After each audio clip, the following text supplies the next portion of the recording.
하락세를 이어가던 대통령 지지율, 이번 주에는 어떤 변화가 있었을까요? 정부가 광복절 대규모 특별사면을 준비하고 있는 것으로 알려지면서 대상과 규모에도 관심이 모아지고 있습니다. 나이트 포커스, 오늘은 신인규 전 국민의힘 상근부대변인, 그리고 하헌기 전 더불어민주당 상근부대변인 두 분과 함께하겠습니다. 어서 오십시오. 안녕하세요. 안녕하십니까. 자, 대통령 지지율 하락세가 계속되면서 이번 주 한국갤럽 여론조사 결과가 어떻게 나올지 굉장히 관심이었는데요. 긍정이 32, 제자리고요. 부정이 60%로 지난주보다 늘었습니다. 의미를 하나씩 좀 분석을 해보면 일단 6주 만에 하락세는 멈췄습니다. 이거 급한 불은 좀 꺼졌다 이렇게 볼 수 있을까요? 예, 그동안 이제 대통령 지지율이 이제 국정 수행에 대해서 이제 계속 지속적인 하락세를 거쳐왔는데 상당히 그 폭이 너무 빠르다는 것이 좀 굉장히 우려스러웠습니다만은 이번에 그 조사 결과를 보면은 이제 32%대에서 이제 더 이상의 그 하락 추세는 멈춘 걸로 나왔습니다. 어떻게 보면은 그동안 뭐 채용 논란 등 뭐 공사 구별을 잘 못한다라는 거에 대해서 국민들의 비판이 많이 있었는데 또 이 부분에 대해서 권성동 직무대행께서 또 사과를 하기도 했고 또 낮은 자세를 더 강조하면서 이제 여러 가지 이제 그 조정 국면이 있었던 것 같고요. 아무래도 또 보수 지지층 입장에서도 상당한 또 위기의식을 느꼈다고 봅니다. 그래서 상당히 또 결집했던 것도 볼 수 있는데 지금 지지율 하락에 대해서 근본적인 문제를 해결했다고 보기에는 조금 어렵습니다. 그렇기 때문에 근본적 원인이 제거된 것이 아니기 때문에 지속적으로 그 문제 해결에 더 집중을 하는 그런 모습이 좀 보여져야 된다 이렇게 평가하고 싶습니다. 부정평가가 지난주보다 7%포인트가 상승했습니다. 그러니까 한국갤럽 여론조사상으로는 첫 60%대를 기록한 건데 역대 정권에서 60%대 부정평가가 언제 나왔나 좀 봤더니 박근혜 정부 때는 취임 3년 차에 나타났고요. 문재인 정부 때는 취임 4년 차에 62%를 기록한 수치가 있더라고요. 어떻게 보십니까? 사실 지지율에 일희일비하면 안 된다라는 말은 지금 이때 써야 되는 말이거든요. 사실은 뭐 하락세가 멈췄다라고 평가할 수도 있겠지만 아직 추세선으로 보면은 한번 좀 더 봐야 되는 부분이 있는 것이고 반면에 부정평가 여론은 계속 올라가고 있는 것 아니겠습니까? 아까 신인규 부대변인이 말씀해 주신 대로 근본적인 부분은 바뀐 게 없어서 그런 거일 텐데요. 보통은 부정평가 이유를 언론에서 많이 주목합니다. 뭐 인사 때문이라던가, 뭐 독단성 때문이라던가. 근데 저는 이 한국갤럽 여론조사에서 주목했던 게 긍정평가 이론은 그럼 무엇이냐라고 봤더니만 1위가 모름, 응답 거절입니다. 한 20%가 넘거든요. 대부분 그냥 진영에 있으니까 관성적으로 지지를 하는 거지만 뭘 잘하는지 자기들도 설명을 못 하겠다는 얘기입니다. 이걸 해석하자면. 그렇기 때문에 지금 하락세가 멈췄던 것은 윤석열 정부가 너무 위기라는 이야기들이 많이 돌고 있으니까 순간적으로 결집이 되고 있겠으나 근본적인 문제가 해소가 안 됐기 때문에 부정평가는 계속 올라가는 것이고 추세상 다음 주까지 기다려봤을 때 뭔가 드라마틱한 반전이나 변화가 없으면 아마 계속 조금 난망한 상황에 처할 것이다 이렇게 평가하고 있습니다. 이 30%가 깨지면 국정 운영이 상당히 어려워지는 상황이 되지 않겠습니까? 다음 주 반등에 성공하려고 하면 어떤 점을 좀 치중해서 해결을 해야 될까요? 지금 이제 그 문제의 핵심을 좀 보면요. 이제 그 국정 수행 지지도가 자꾸 급격하게 떨어지면서 이 정부에 대한 불신 내지는 그런 비호감적인 요소가 많이 늘어났다는 것이 가장 큰 문제입니다. 이게 국정 수행 지지도가 이렇게 급격하게 떨어지게 되면요. 사실은 어떠한 뭐 개혁이라든지 국정 과제를 적극적으로 이끄는 것도 어려워지지만은 어떠한 뭐 서민 행보라든지 여러 가지 어떠한 일들을 할 때도 국민들께서 그거를 그 의미 그대로 받아들이기보다는 다른 의미로, 그러니까 왜곡된 의미로 받아들일 우려가 있다는 건데요. 지금 어떻게 보면은 사실 어떤 큰 국정 운영에서의 문제가 드러난 것이 아니라 작은 문제들이 쌓여서 지금 이렇게 왔다는 것이 저는 더 심각하다고 보는 것이고 어떻게 보면은 국정 운영에 대한 태도에 대한 지적이 그동안 많았는데 이제 그 태도에 대한 지적이 쌓이면서 지금 이런 사태까지 왔다고 저는 봅니다. 굵직한 한 이슈보다 작은 이런 문제들이 쌓여 있는 이 부분이 더 위험하다 이렇게 보시는 거군요. 예, 오히려 큰 이슈가 있어서 사실상 그 이슈 때문에 지지율이 떨어졌다고 한다면은 그 이슈에 대한 문제가 해결되면 또 지지율이 올라갈 수도 있는 것이거든요. 그런데 지금은 반대로 작은 문제들이 쌓여가지고 국정 태도에 대한 문제로서 이것이 지금 문제화가 됐기 때문에 저는 조금 이 부분에 대해서는 보다 본질적인 부분을 좀 바꿔야 된다. 그렇다 네. 보면은 사실 국정 운영의 방향을 제대로 좀 국민들 앞에 설명을 해야 될 것 같고요.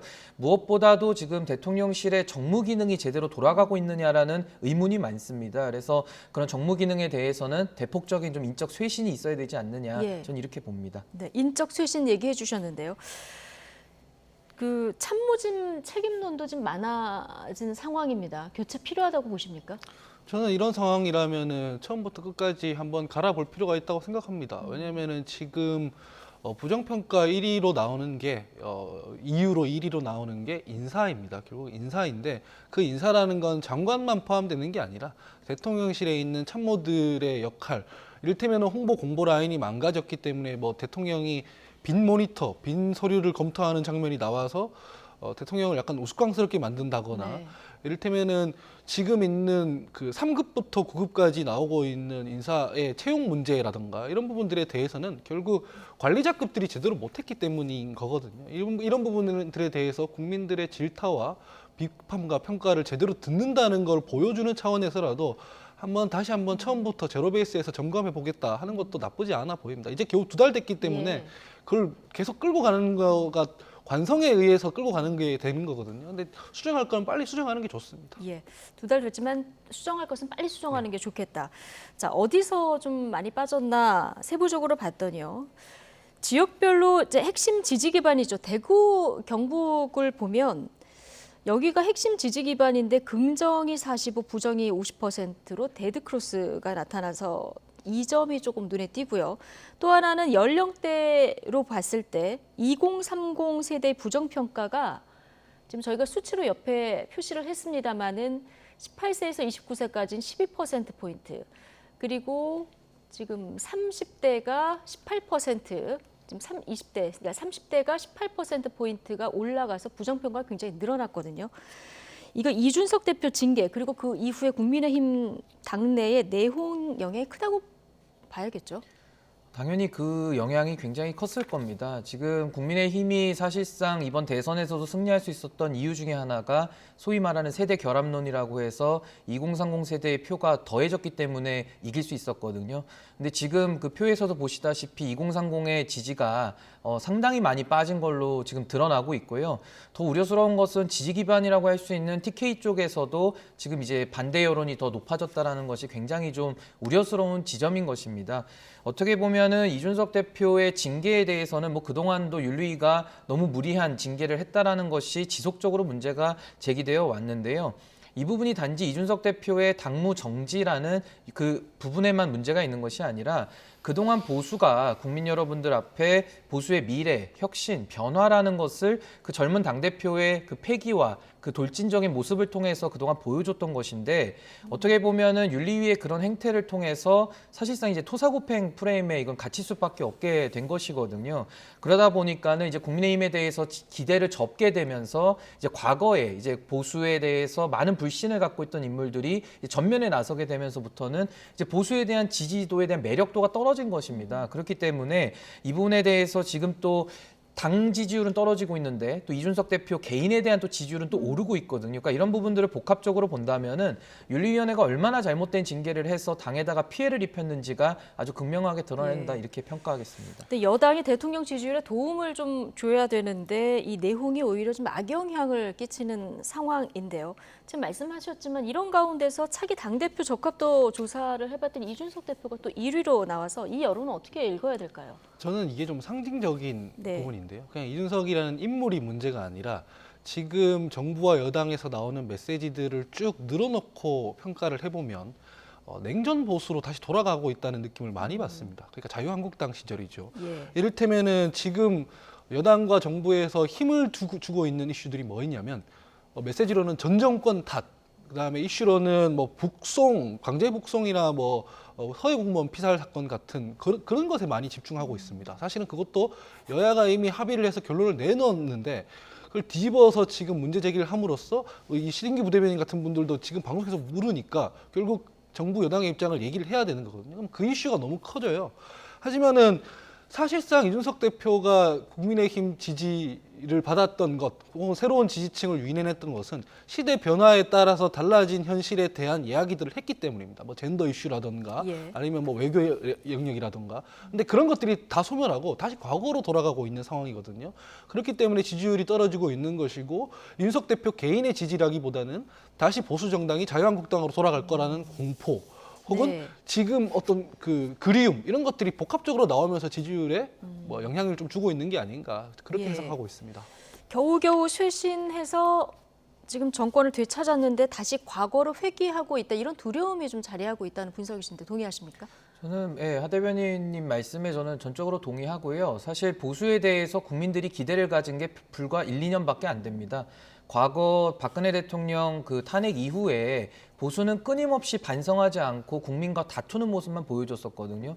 거기에 대해서 지금도 국민 여러분들께서는 많은 의구심을 갖고 있고 사실상 많은 반감을 갖고 있는 것도 사실입니다. 근데 거기에 대해서 지금 보수 정당에 몸담고 있는 일부 인사들은 국민들의 지금 여론을 제대로 잘 읽고 있지 못한 것으로 보입니다. 그렇기 때문에 오히려 국민들의 마음을 더 얻기 위한 정치를 하는 것이 아니라 네. 오로지 이준석 대표 제거하는 데에만 관심이 있거든요. 그래서 이런 부분들이 결국에 그 윤리위의 무리한 징계까지 이어졌고 결국 여기에 대해서 지금 국민들이 저는 응답하고 있다라고 봅니다. 그렇다면 이 사태를 해결하기 위한 방법도 다시 또 원칙으로 돌아갈 수밖에 없거든요. 그러니까 작년, 재작년부터 불어왔던 보수의 변화의 바람, 다시 이 정신으로 돌아가지 않으면은 아마 보수 정당은 이걸 더 이 위기를 극복할 만한 동력을 얻기 힘들다. 저는 이렇게 평가합니다. 예. 자, 이준석 대표 그 지지율을 봤더니 호남에서 29%가 나왔더라고요. 그동안 이제 호남에 공도 많이 들였고 이번에 윤리 징계 이후에 처음 찾았던 곳도 광주 무등산이었는데 자, 이게 수치로 나타난 거 아닌가 싶고 어제는 전주 분식집에서 40명 정도랑 또 회동을 하는 이런 모습도 볼 수 있었습니다. 어쨌든 지금 접촉면을 계속 청년들하고 늘려가고 있는 상황이고 반면에 권성동 직무대행 체제 아래서는 조금 잡음도 나오고 있는 상황이라서 이 부분이 궁금합니다. 이준석 대표가 지금 여러 가지 행보를 하는 게 차기 당대표 도전을 염두에 두고 있는 걸까요? 이준석 대표 본인이야 아마 염두에 두고 있다고 저는 생각을 하고요. 예. 다만 이준석 대표한테 도움이 되는지는 잘 모르겠습니다. 왜냐하면은 방금 말씀하셨다시피 국민의힘에서 지금 벌어지는 내용은 차기 당권을 두고 권력투쟁적 성격이 있습니다. 사실 인사들이 하는 얘기를 보면 김기현 전 원내대표 같은 경우에는 지금 조기 전당대회를 열자고 하고 그다음에 권성동 원내대표 같은 경우에는 권한대행 체제를 유지해야 된다라고 하고 조혜진 의원은 또 비대위를 해야 된다 이런 식으로 의견들이 막 갈리고 있습니다. 정리가 잘 안 되고 있고 당권 투쟁을 하고 있는 모습이거든요. 그런 와중에 이준석 대표가 밖에서 사실상 저게 국민의힘 내부 인사들에게는 새를 불리는 걸로 보일 겁니다. 새를 과시하거나 새를 불리는 걸로 보일 텐데 정치공학적으로 봤을 때 지금 당권 투쟁을 하고 있는 사람들이 저 모습을 과연 곱게 봐줄까라는 생각에서 봤을 때는 과연 저 행보가 이준석 대표 개인에게 유리한지는 잘 모르겠습니다. 다만 이런 부분은 있습니다. 확실히 아까도 냉전보수 얘기를 했지만은 아무도 이준석 대표를 보고 과거 민정당, 전두환계 어떤 독재 정부의 후예신이라고 생각하지 않습니다. 그런 게 이제 시대 변화를 좀 반영하는 행보들을 이준석 대표가 했기 때문에 유효했던 거거든요. 호남도 마찬가지인데 호남 분들이 이준석 대표를 보면서 저 사람은 민정당계니까 절대 안 된다라고 표현하지 않을 거지 않겠습니까? 그래서 지금 새로운 지지층을 유입하고 있는 상황인데 진짜 이준석 대표를 넘어서려면 지금 국민의힘에서 이준석 대표의 공과가 있지만 이준석 대표가 아이코닉하게 작용했던 그 변화의 바람, 그거는 국민의힘 쪽에서 흡수를 해야 실제로 이준석 대표를 제대로 견제할 수 있는 것이고 이대로 가다가 아마 심한 어떤 태풍의 전조처럼 보이는 게 아닌가 저는 그렇게 보고 있습니다. 예.